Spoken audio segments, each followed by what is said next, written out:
ଜନ ଜର୍ଦ୍ଦନ ନଦୀରେ ବାପ୍ତିସ୍ମ ଦଉଥିଲେ। ଜର୍ଦ୍ଦନ ନଦୀରେ ବାପ୍ତିସ୍ମ ଦେବା ସମୟରେ ସାଧୁକି ଫାରୁସି ମାନେ ଆସିଲେ। ଆଉ ସାଧୁକି ଫାରୁସି ମାନଙ୍କୁ ଜନ ଦେଖି କ'ଣ କହିଲେ?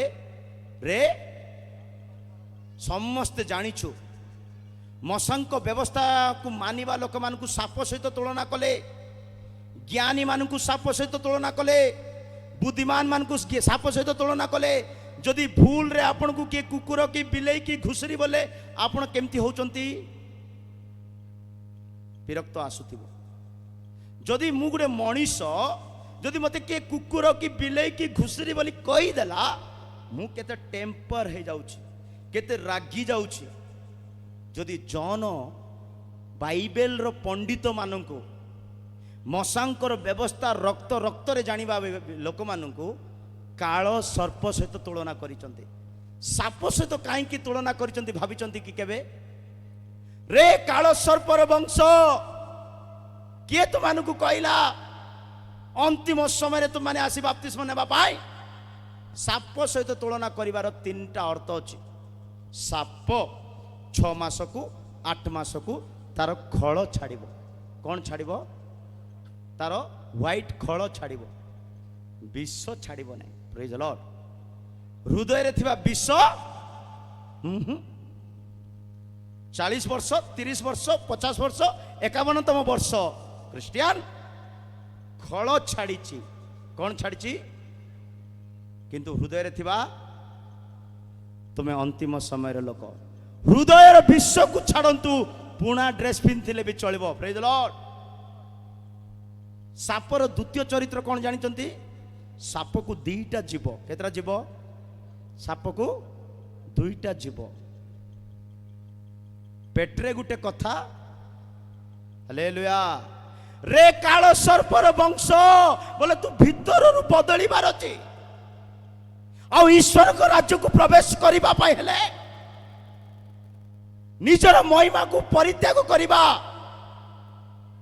ଜନ ଚିହ୍ନି ପାରନ୍ତି ସମସ୍ତଙ୍କୁ, ଅଭିଷିକ୍ତ ଚିହ୍ନି ପାରନ୍ତି ସମସ୍ତଙ୍କୁ। ତୁମେ ପେଟରେ ଗୋଟେ କଥା, ପାଟିରେ ଗୋଟେ କଥା କହୁଛ ବୋଲେ ତୁମ ପାଇଁ ଈଶ୍ୱରଙ୍କ ରାଜ୍ୟ ଆଉ ବହୁତ ଦୂରରେ ଅଛି।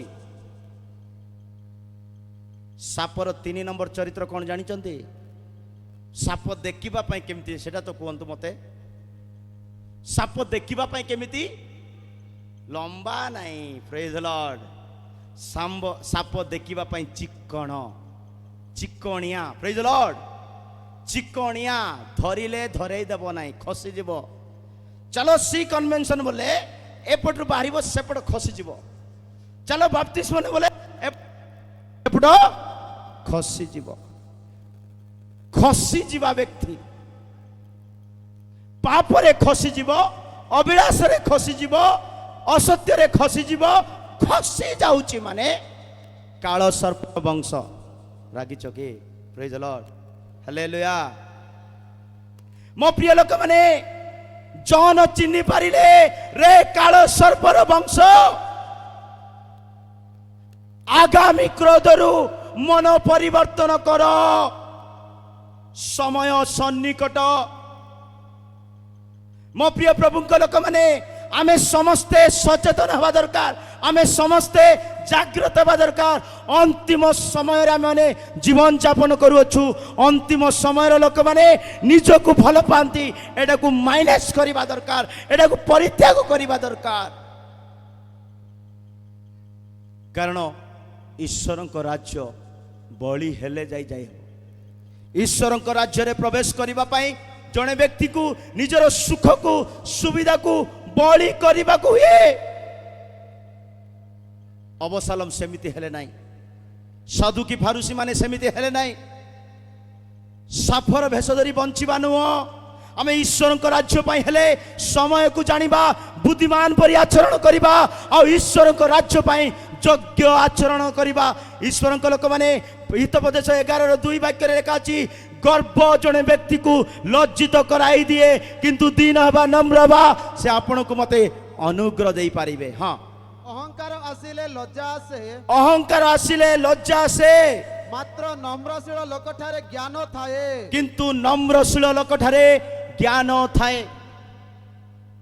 आमे समस्ते प्रभु को जानिबा लोक माने आमे समस्तଙ୍କ पाखरे बाइबल अछि समस्ते दिने ना दिने बाइबल पढुचु शुणुचु किंतु प्रभु चाहूचंती वाक्य केते परसेंट तुम जीवन रे कार्य करिछि।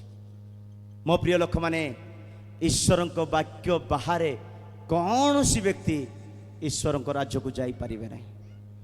वाक्य को पालन करिबा वाक्य को निजस्व करिबा वाक्य को निजर धन करी करिबा सेते बेले आमे ईश्वरଙ୍କ राज्य रे आमे प्रवेश करि परिबा।